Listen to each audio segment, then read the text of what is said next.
Hi guys, Jess here from the Scrappy Sisters.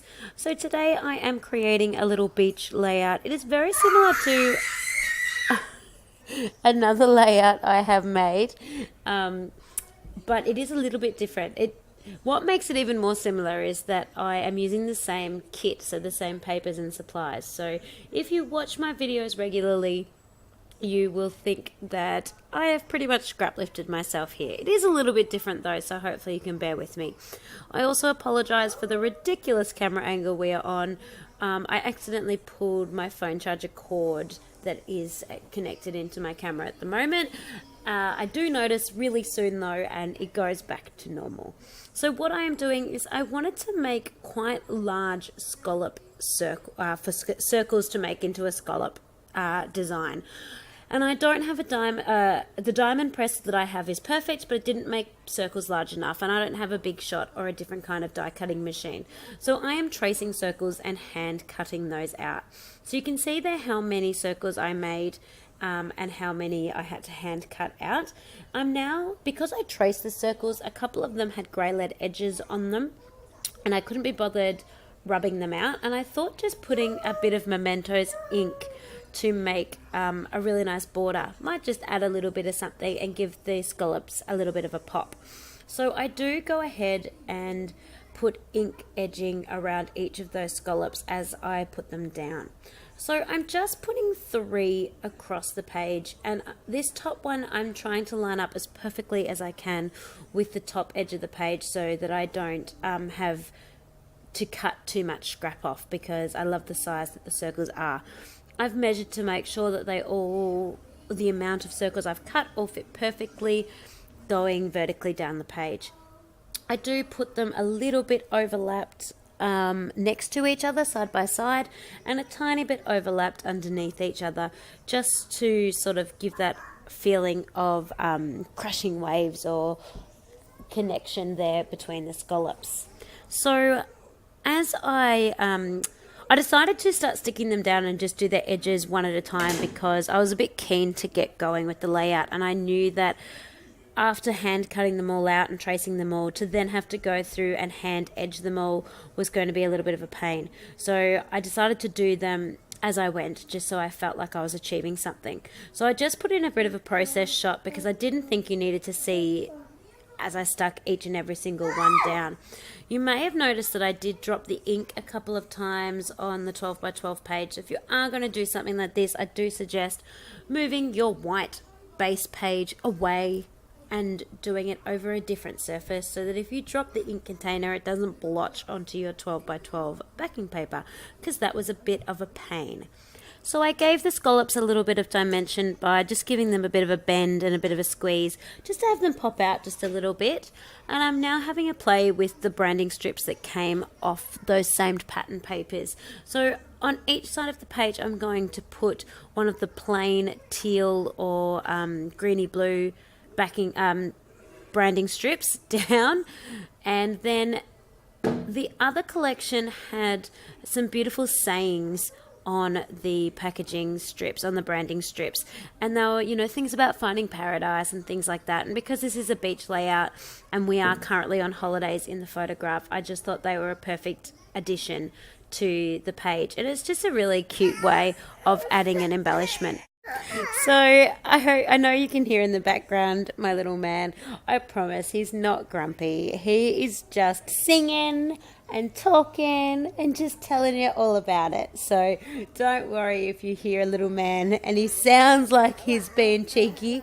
That's because he is being cheeky in the background, having a great time playing games while his mummy is a bit cheeky herself and does a recording. So, as I said, just popping on the branding strips on each side of the page there, just to add a little bit of detail, a little bit of embellishing without using embellishments, and then I will soon go on to my photos. I am going to mention my photos now, because off screen I backed my photographs using the exact same papers. You can see there are 2 layers. So I put the dark tealy blue and then one of the dark tealy blue scallop pages, and then a lighter colour on the other photograph. And I am just popping up the photos with some old thicker letters that are just really old, almost like kids craft letters, because I'm out of specific dimensionals. As you can see, those little letters off to the side there, on the left, up at the top on the left hand side. I had already pre-prepared my heading. My heading is nothing exciting. It's really just a location heading, and it just says Cottesloe Beach. So I've stuck all that down, and I really want to use this tag. So I believe the collection, it's from Kaiser Craft. I think it's called Udbud Dreamings, or something like that. Dreaming, something like that. And it's just a gorgeous blue collection. So I've sort of gone through and had a look at what the different texts say, like so the sayings are and the sentiments in there. And I've got a bit of an idea of which ones I think will match really well with where we are and what's happening. And I really loved that tag, and it just said the perfect sentiment for this layout. So I tried really hard to see where I could fit that in without it looking like it stuck out like a sore thumb. And then I'm just having a play.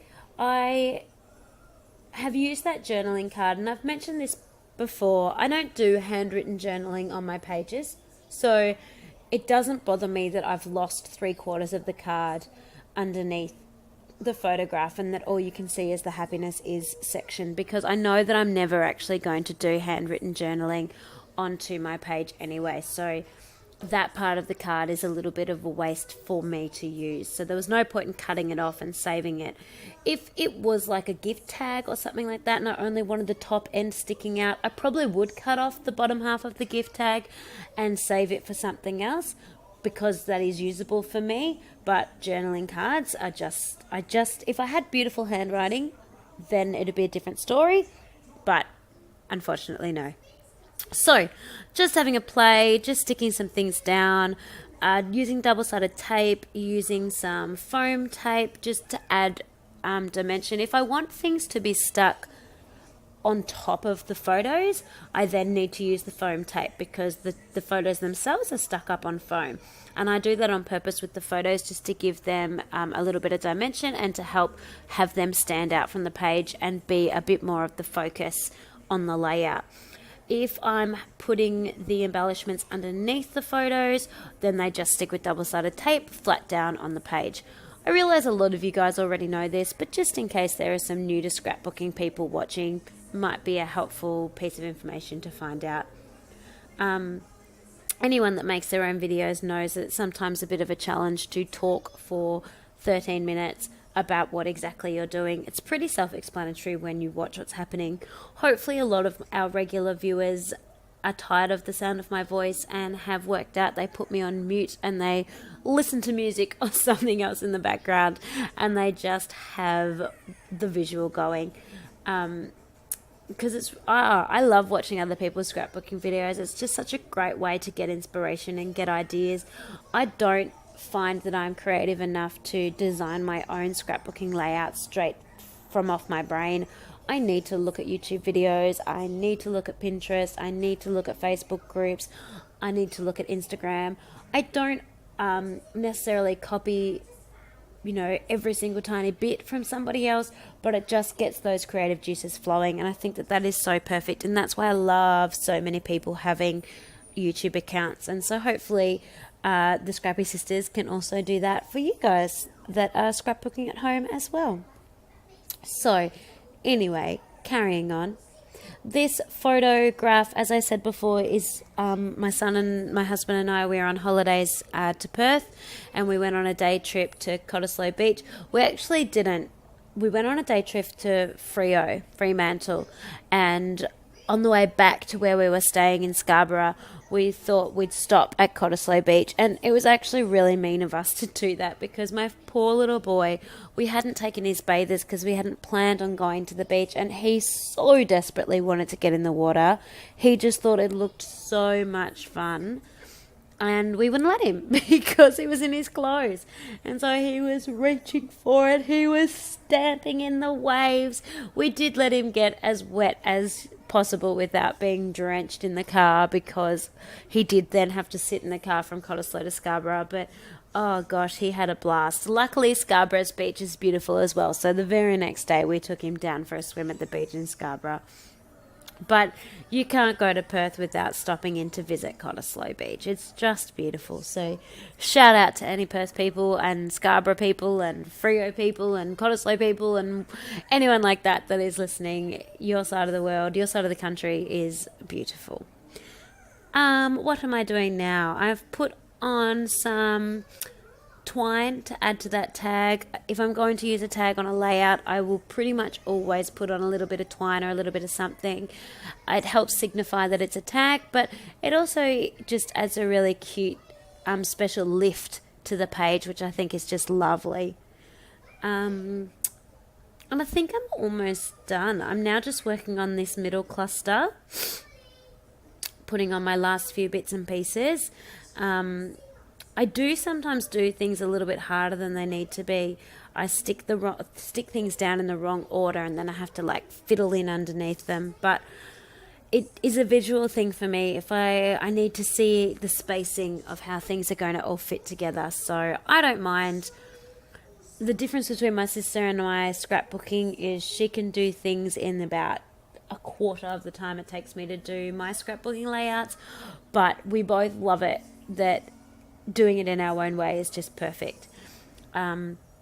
So if you are interested in actually visually seeing the difference between my sister and our scrapbook, we have got the only one so far side by side layout. Hopefully by the time this video goes live, we might have a second one. That would be awesome. I know you guys enjoyed seeing those, and Katie and I certainly loved doing it. We don't often get that much time to scrap together. Well, usually when we see each other, we're actually hanging out, which is lovely. So, yeah, that would be cool. So I'm just up to the last little piece of ephemera there, that little love heart. And now I am popping on some enamel dots. They're all just sort of blue, tealy coloured. Oh, dear. Did you trip over my foot? They're all just sort of blue, tealy coloured enamel dots that I'm just hiding in underneath the ephemera and popping around the page. I'm not putting them anywhere special. I'm just keeping them within those clusters so that they... Oh, really? So that they all still match and stay together. Do you want to come up? Okay. And then putting over a cover over on top of the photographs so that I don't splash the photographs with Heidi Shine. I am adding some teal Heidi Shine to these photos. I love this colour teal Heidi Shine, but I really don't use it as often as I should because it's quite difficult to shake out and it just doesn't splatter as easily as the gold does. But here is my finished piece. I hope you have loved watching this video as much as I've loved making it. It was so much fun to do. So simple and yet so striking when you look at it. So hopefully you have liked this. Please like and subscribe. Leave us a comment. We loved hearing from you. Don't forget to check out our Instagram account as well if you're interested. Thanks guys, and stay tuned for our next video. Bye.